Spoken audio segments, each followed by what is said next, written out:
Veer Sangvi, the reality is Yeah, that but this that is happens the thing is that just before the somebody elections. who's always between been elections, doing this Raj is Thackeray protesting our just form eases of off. Just short of the elections, he gets very charged up, wants to break laws. Is that because he wants the camera to focus on him and this is the easy way of pumping up his campaign? There's a certain sort of bittersweet tamarind quality to this. Anybody who's lived in Bombay and has seen the rise of the Shiv Sena will remember the Shiv Sena started about 65, 66. From then to today, only once did it ever take power, and that was in coalition with the BJP. Unlike, say, Arvind Kejriwal, who came out of nowhere and got power, the Shiv Sena electorally in the state of Maharashtra is a failure.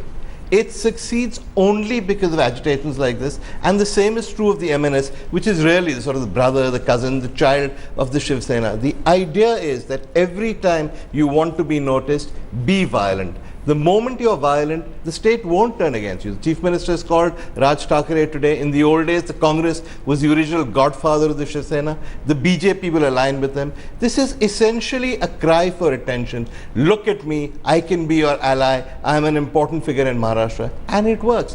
Time and time after again, the major parties go to these guys, align with them, and the rule of law is forgotten. And this helped the Congress in a very devious, Machiavellian fashion in the 2009 by elections. splitting the vote. Out of the 11 seats where the MNS put up candidates, in 10, the Congress won by a margin which was lesser than the margin of the MNS candidates. So this is a devious game that the Congress is allowing to unfold once more, Mr. Khalapa. You're very happy with what Raj Thackeray is doing. You're hoping it will help you achieve an encore of 2009. No, not at all. I don't think the Congress party doesn't support him. In fact, I personally am a petitioner against Raj Thackeray in the Supreme Court for making all those inflammatory speeches. I personally I'm a petitioner. So why is your government handling him with such kid gloves? No, you see, I don't know what, I'm not representing the Maharashtra government today. I don't know so what you the think that they're acting in a No, I don't know. You're saying it. It's your version. Are you watching television? Aren't you seeing what's happening? Are you living in a cocoon where you don't know what's happening? I'm not in a position to comment on it. But I thought you were representing the Congress party. No, I'm representing the Congress party, but I'm not representing the Maharashtra government. Of the Congress I said party I'm not representing the others. Maharashtra government. If you feel you find some that part questionable that you're uncomfortable answering and addressing. Madhu Kishwar, what do you make of the Congress acting with kid gloves in a fashion that the Congress spokesperson himself is not willing to defend what the Congress government this lawlessness would never take place because Raj Thackeray is essentially a coward. If he were handcuffed, arrested and blocked put him in jail guard, for 10 days. Exactly. Put him in jail for 10 days. All this machismo will run out of the window. Exactly. They never did that to the original Thackeray. They will not do it to this, and I'm saying this kind of patronization of lumpen politics has cost this country very dear. But they're an jailing a extortionist politician, mafia. you must remember that, No, in my own takes state in action. Karnataka, one politician went to jail and he came back with greater फिर वही vigor, बात, and he's अरे- today joined, So it's a political decision. for By God's piecing sake, from go comments hang like that, him. it's obvious. It's a political decision. If you arrest him, he becomes a No, bigger if X hero. does- if he X becomes does a martyr. wrong- That's the No, but calculation. Rahul, And the it's Congress worse. spokesperson has let it out of the bag. He's let it out of the bag. He says if you arrest him, he becomes a hero. He won the election. That's what certainly Mr. he has Kalappa got is saying the full happened in his support. state. Speaking of It's Yediyurappa, absurd. It's pathetic that you make this argument, sir. It's Mr. YP I'm Singh. speaking of Yediyurappa, not about anybody He else. has, What a way to answer. he has got full support of the Congress. We have petitioned so many times. Human Rights Commission has given an order that he should be booked for abetment. Police doesn't act. We have approached the executive magistrate in the police department for making him sign a bond of good behavior. It's a statutory provision under the Code of Criminal Procedure. The executive magistrate doesn't want to move the file even for a bit. He says, I'm scared because it's the Congress which is putting on pressures for him. As rightly said, Raj Thackeray is basically a luxury prone person. He has enormous interest in land in Mumbai.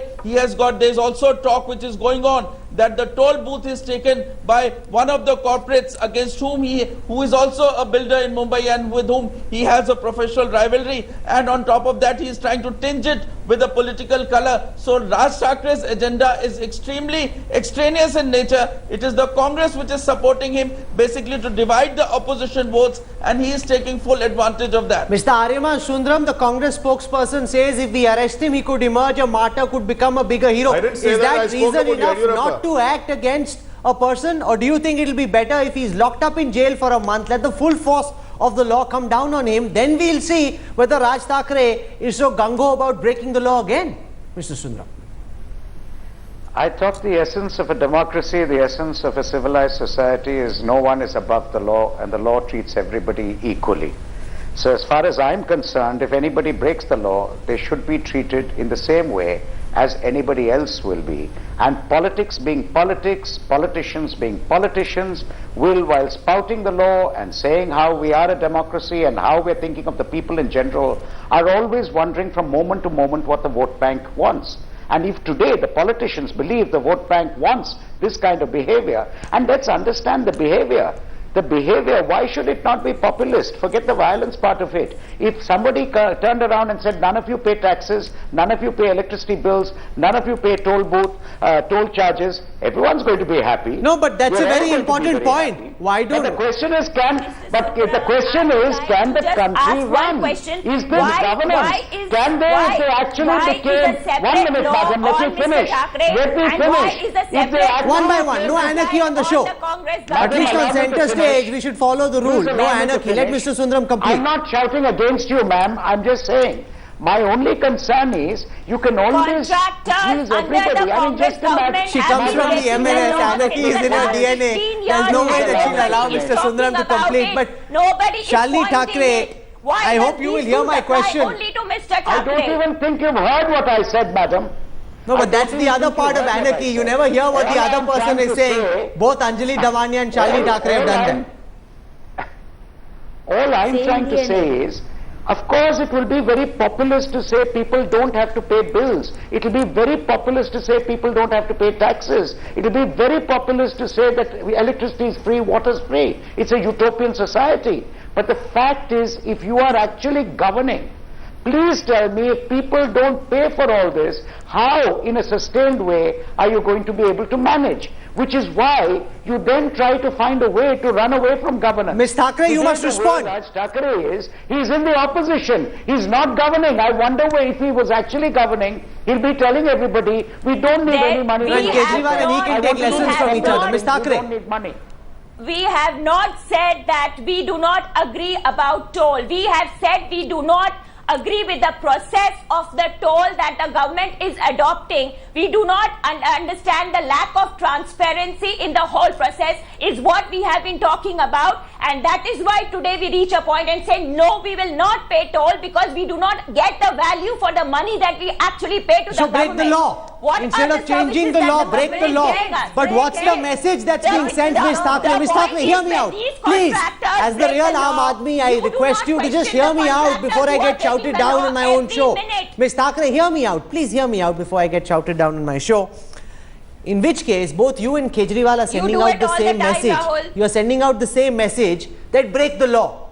It pays to break the law. Why should anyone watching this show tonight follow the law if the both of you will incentivize those who break the law? We are not advocating breaking the law. We are asking for certain rights of the people which are not being given to by the government.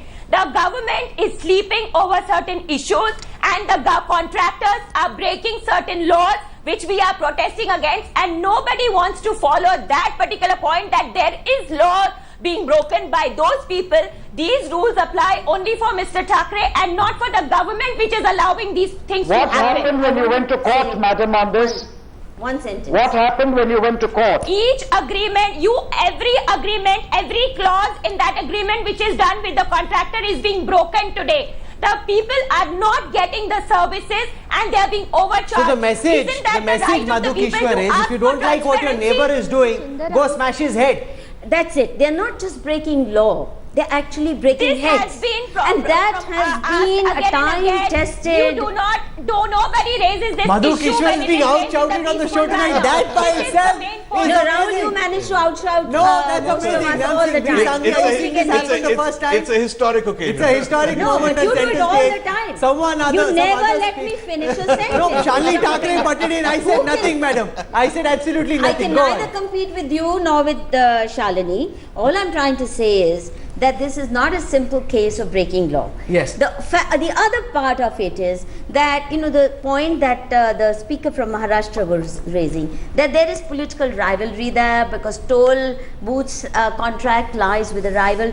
And my request to you is, please bring those facts out, not just pay attention to them when they go on a rampage. No, but before I conclude Center Stage tonight, I have a question in all earnestness See, to Anjali I have Damani and Ms. stated that Thackeray. I Just hear think my their question. extortionist politics and we refuse to on be a a daily passive basis opposition. is far more sinister and dangerous than this, because this at least gets noticed. But on a daily routine basis, the way MNS and Shiv Sena have for years been running an extortionist racket, you don't pay attention, and therefore these things come out in this form because They're they're wooed by the brazen. big parties, we can't They're forget wooed that. by the big